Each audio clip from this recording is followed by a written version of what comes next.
প্রতি সপ্তাহে নতুন নতুন ভূতের গল্প দেখতে হলে সাবস্ক্রাইব করুন গল্প উইথ ভূত চ্যানেলটিকে, সাথে বেল আইকন প্রেস করতে ভুলবেন না। कुर्सी की पेटी बांध लीजिए, मौसम बिगड़ने वाला है। হাই, আমি চন্দন। আমি দিল্লিতে থাকি।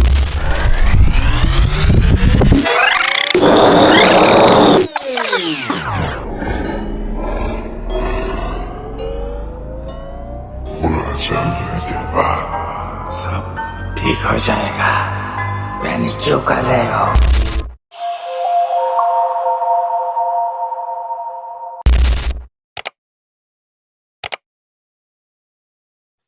হাই, আমি চন্দন। আমি দিল্লিতে থাকি। আমার কাজের জন্য আমাকে দিল্লিতে আসতে হয়েছিল। এখানে সবাই রুম ভাড়া নিয়ে থাকে, আর আমিও তাই করেছিলাম। আমার রুমটা ছিল একদম নতুন, আগে কেউ ব্যবহার করেনি। যেদিন আমি প্রথম ওই রুমে শিফট করি, সেদিনে আমার পকেট থেকে ফোনটা চুরি হয়ে যায়। তার কিছু মাস পরে আমার খুব শরীর খারাপ হয়। আমি ডাক্তার দেখাই, কিন্তু ডাক্তার কিছু ধরতে পারেনি। বিভিন্ন রকম পরীক্ষা করার পরও শরীরে কোনো রোগ ধরা পড়েনি। তাও আমার শরীরটা দিন দিন খারাপ হতে থাকে। এইভাবেই চলতে থাকে। হঠাৎ একদিন রাত্রিবেলা, তখন 2:30 বাজে, আমার ঘুমটা ভেঙে গেল। আমার রুমের সিলিং ফ্যানটা চলছে, সিলিং ফ্যানের আওয়াজও পাচ্ছি। আমি চোখ বন্ধ করে শুয়ে আছি, কারণ আমাকে সকালে কাজে যেতে হবে। হঠাৎ করে মনে হলো আমার রুমের কিচেনের সামনে কে যেন দাঁড়িয়ে আছে। আমি চোখটা খুলে ভালো করে দেখার চেষ্টা করলাম। আমার কিচেনের সামনে সাদা কিছু একটা পরে একটা মহিলা দাঁড়িয়ে আছে, এবং সে আমার দিকে তাকিয়ে হাসছে। কিছুক্ষণ পর দেখলাম সেই ছায়ামূর্তি আমার দিকে এগিয়ে আসছে। কেন জানি না আমার হাত পা অবশ হয়ে যাচ্ছে, আমি নড়াচড়াও করতে পারছি না। সেই মহিলা ধীরে ধীরে আমার মাথার কাছে এসে বসলো, এবং সে তার মাথাটা ঠিক আমার মুখের সামনে নিয়ে আসলো। কি বিভৎস দেখতে সেই চেহারা, চোখের মধ্যে কোনো মনি নেই। সে আমার দিকে তাকিয়ে পৈশাচিক হাসি হাসছে, এবং সেটা দেখে আমি মা বলে চেঁচিয়ে উঠি, এবং তারপর সবকিছু ঠিক হয়ে যায়। সে রাতে ভয়ে আমার আর ঘুম আসেনি। ভয়ে আমার গলাটা শুকিয়ে গিয়েছিল। টেবিলে রাখা 1 গ্লাস জল একদমে খেয়ে নিলাম। এই ঘটনার 3 দিন পর থেকে শুরু হলো নতুন এক ঘটনা। প্রতিদিন রাত ঠিক 2:30টার সময় আমার রুমের দরজায় ঠক ঠক করে আওয়াজ হতে লাগলো। আমি বিছানা দিয়ে উঠে দরজা খুলে দেখি দরজার বাইরে কেউ নেই। আমি দরজা বন্ধ করে আবার বিছানায় এসে শুয়ে পড়লাম। আবার কিছুক্ষণ পর দরজায় সেই ঠক ঠক আওয়াজ শুনতে পাই। আমি জিজ্ঞাসা করলাম, কে কে ওখানে? ওপাশ থেকে কোনো আওয়াজ এলো না। তৃতীয়বার যখন আবার আওয়াজ হলো, তখন আমি বিছানায় বসে আছি। সঙ্গে সঙ্গে গিয়ে আমি দরজা খুলে দেখি বাইরে কেউ নেই, শুধু হিমের মতো ঠান্ডা হাওয়া আমার সামনে দিয়ে বয়ে গেল। তারপর রোজ রাত 2:30টার সময় দরজায় আওয়াজ হতো।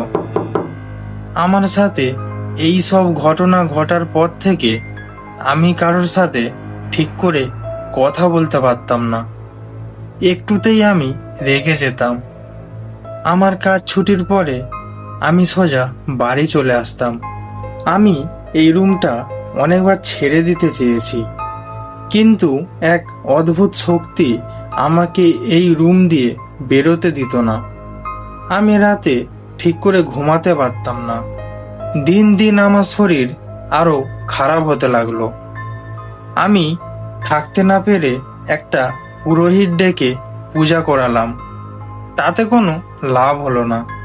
সেই রোজ 2:30টার সময় আমার রুমের দরজায় আওয়াজ হতো। পরের দিন সকালে আমার বন্ধু রুমে এসে দেখে আমি মেঝেতে শুয়ে আছি। আমার বন্ধু আমাকে বলল যে, তুই আর এই রুমে থাকিস না, রুমটা ছেড়ে দে। আমি নতুন রুম খোঁজা শুরু করলাম। কেন জানি না, আমি আর এইসব কিছু নিতে পারছিলাম না।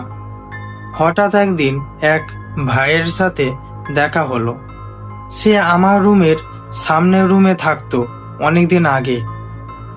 আমি ওনাকে সব ঘটনা খুলে বললাম। তখন সে আমায় বলল যে, তুমি যে রুমে থাকো, আগে এই বিল্ডিং এর মালিকের ছেলে আর তার স্ত্রী থাকতেন। বিল্ডিং মালিকের ছেলে স্ত্রী গলায় দড়ি দিয়ে সুইসাইড করে ওই রাতে মোটামুটি 2:30টার সময়। ভোর 4টে নাগাদ ডেড বডি নামানো হয় ওদেরই সামনে। তারপর রুমটা ভেঙে আবার নতুন করে তৈরি করা হয় এবং ওই রুমের মালিক এই রুমের বিষয়ে কাউকে কিছু বলেনি।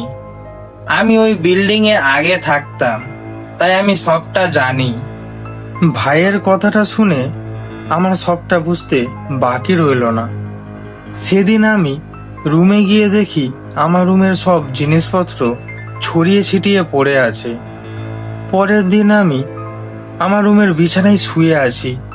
হঠাৎ করে দেখি আমার বিছানায় আগুন লেগে গেছে। আমার বন্ধু তখন কিচেনে রান্না করছিল। আমার বন্ধু তখন বলে ওখান থেকে বেরিয়ে আসতে। তখন আমি তাকে অদ্ভুত এক পৈশাচিক হাসি হেসে বলেছিলাম, बस आगे तो लगी है। पूरा चलने के बाद सब ठीक हो जाएगा। पैनिक क्यों कर रहे हो? এরপর আমার কি হয়েছিল মনে নেই। এই ছিল আমার জীবনে ঘটে যাওয়া এক সত্য ঘটনা। তো বন্ধুরা, গল্পটা শুনে কেমন লাগলো কমেন্ট সেকশনে জানাতে ভুলবেন না কিন্তু। আবার আমরা হাজির হব নতুন কোনো হাড় হিম করা গল্প নিয়ে।